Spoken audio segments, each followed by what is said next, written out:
So you are ready to make a move abroad, but you're in a place where you're not really sure where to begin. Well, stay tuned because in this video, I'm going to give you 8 steps that you can take that will take you out of the overwhelm and uncertainty of planning a move abroad into action. Thank you so much for joining me today. If you're new here, welcome.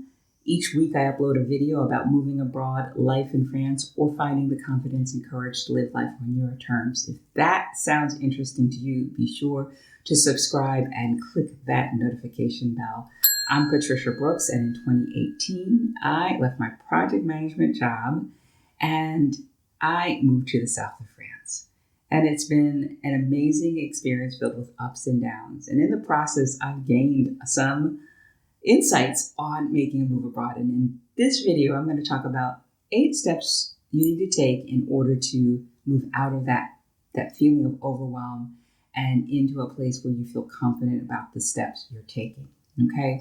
Now, as a former project manager for 20 years, planning and organizing and executing on project plans was something that I got well versed in.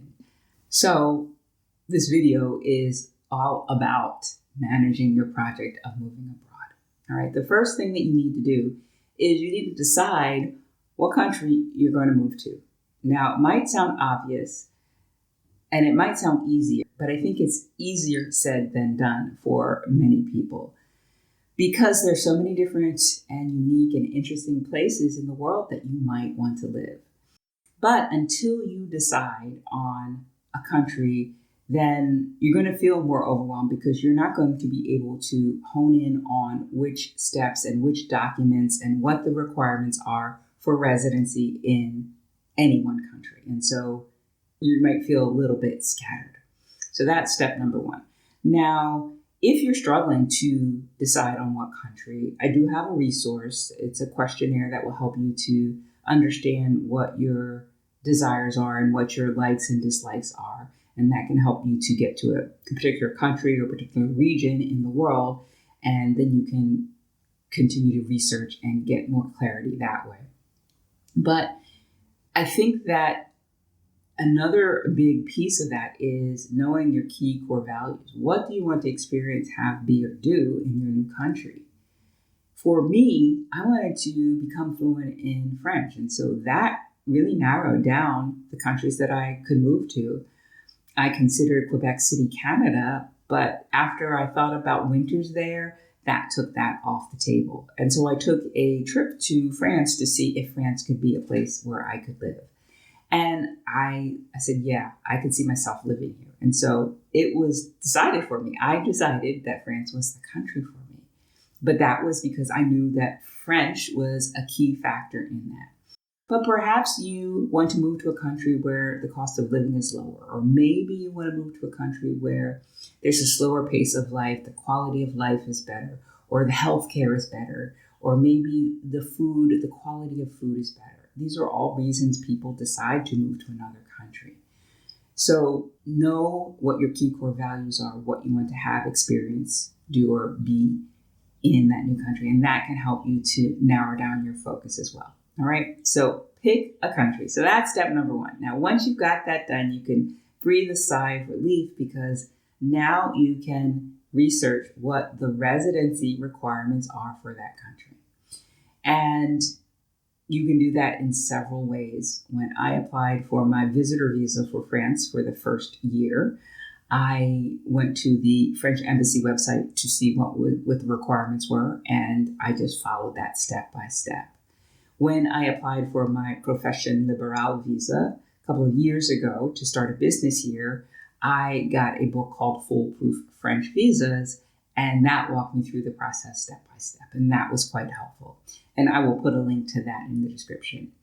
But maybe you're not quite sure which visa type is even right for you, and that may be creating some overwhelm for you. Well, if that's the case, then reaching out for help of somebody who is well versed in visas, an immigration attorney, or somebody who has a lot of experience helping people through the process of getting a visa is something that is a good thing to do, especially if it reduces stress and overwhelm for you.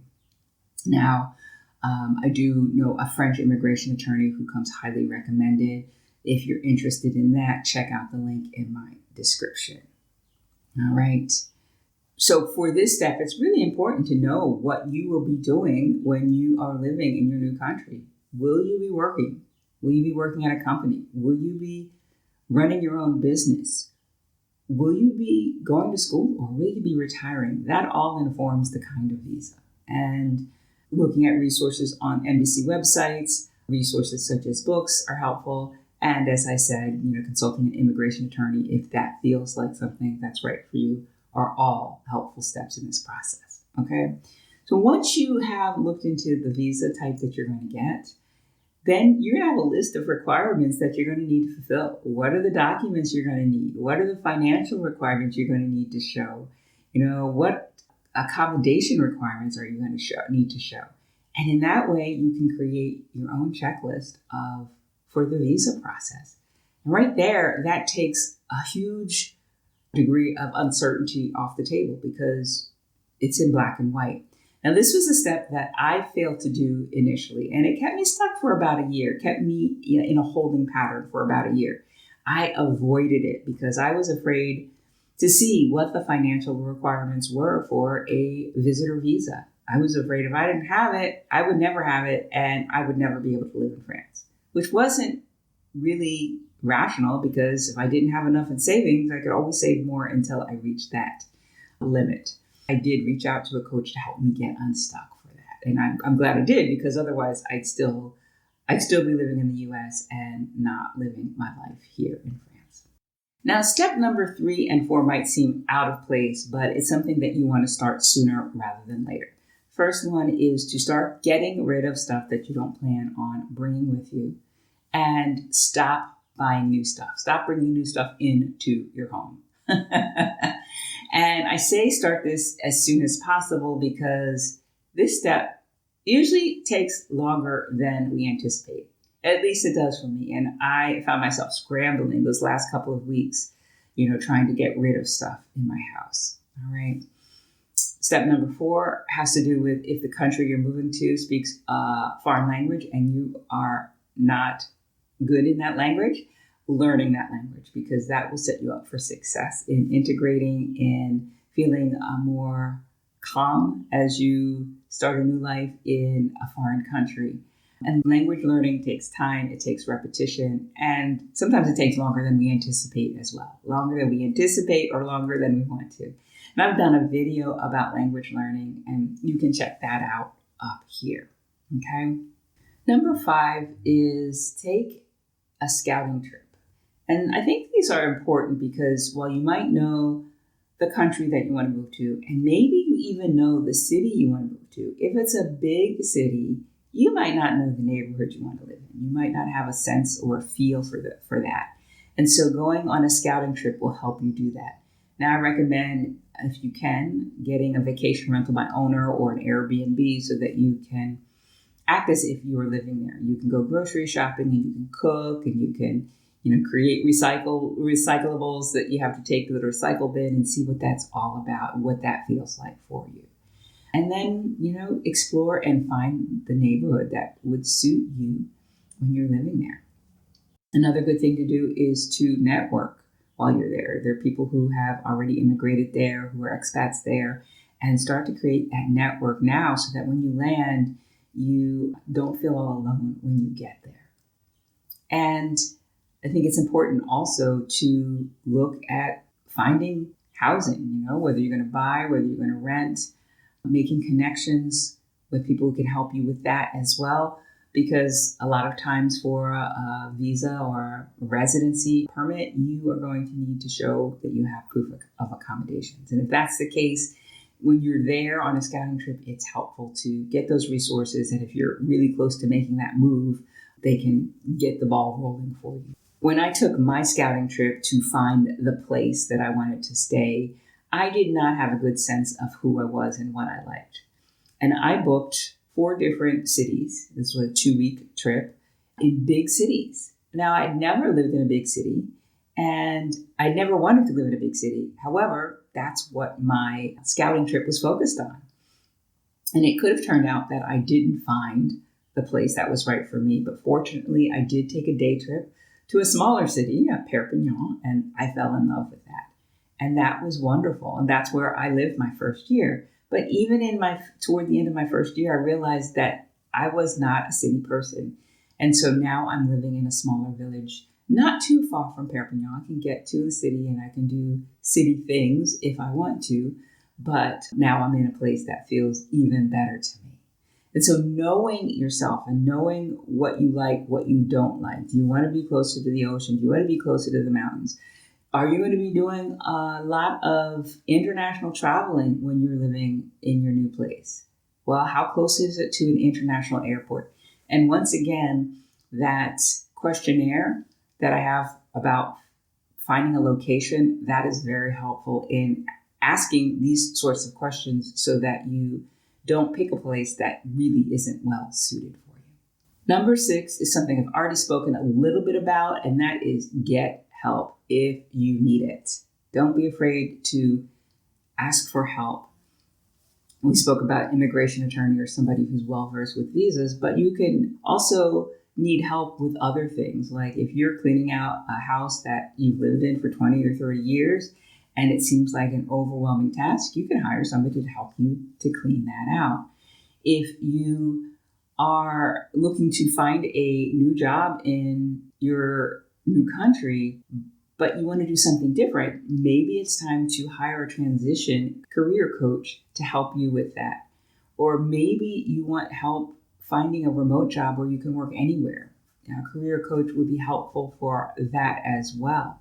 Or maybe you want to make this move abroad and you've taken some steps, but you still feel a little bit stuck. You feel like you're procrastinating, you're avoiding, and maybe even doubt your ability to pull this thing off. And in that case, you may want to talk to somebody like me, an expat coach that helps with mindset, building self-confidence, and courage to make it happen and help with the accountability piece of it all. If that's the case, there's a link to my calendar in the description, and I look forward to talking to you to see where you are, where you've decided you want to move, and how our working together could help you get there sooner. So check that out as well. So there are all types of help that you can reach out and get and feel supported in your move abroad. And I think feeling supported helps to take some of that overwhelm away, that uncertainty, that fear, and that doubt. Number 7 has to do with setting a date. If you haven't already set a date, I think it's important to do that because it acts as a deadline. It puts a little bit of pressure on you so that you don't feel like you have all of the time in the world to get it done and you actually take action on it. And this will depend on a number of things. If you're going to school, the school year will determine that. However, if you have a checklist of things that you need to do or gather or collect for your residency permit, and you feel like that's going to take you a long time, then the date gets pushed out a little bit. But if you feel like you're almost there with that, then the date could come in a little bit. And that really is something that is a personal decision. But you want to make sure you're giving yourself enough time that you're realistic with it, but you're not saying, oh, in 5 years when, maybe in 18 months you could do it. So setting a date is really a helpful tool in moving the ball forward. And setting a date can have to do with you're not wanting to renew a lease that you have on an apartment. So that's another thing that I found that members of my program have said has been effective.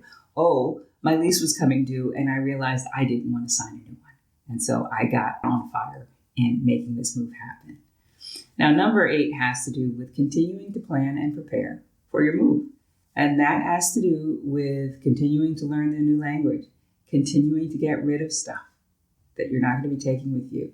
And it has to do with creating a checklist of things to take care of in your home country. Whether you're going to sell your home or you're going to rent it out, taking care of that. Having an address so that you can use that for your taxes. Finding a bank or a way to transfer money effectively. These are all things that you want to put on your checklist of things to take care of for your home country. And then you're going to want to have a checklist of things to take care of in your new country. And that can have to do with, if you're going to be shipping things, finding a mover that will do the job for you. What will you need to get a driver's license? Is there an exchange program? And what's the process for that? It has to do with finding that place to stay. All of these things that you need to take care of to make sure that your transition to your new life in your new country is smooth. All right. So those are 8 steps that will help you get out of that overwhelm phase and into action so that you can start living in your new country sooner. I hope that was helpful for you. Again, as I said, getting help, the assistance of people who are highly qualified to help you move through the process is a game changer. And if you are feeling a little bit stuck and would like to move through fears and self-doubts, definitely click on my calendar and set some time up with me. And also, if other things are on your mind and you want to take care of that and get help with those, check out the other resources as well. Okay, now which one of these steps feels the most overwhelming to you? Let me know in the comments. I hope that you found this video helpful, insightful, informative, and if you did, give it a thumbs up, share it with friends, be sure to subscribe, and I will see you again next time. Bye for now.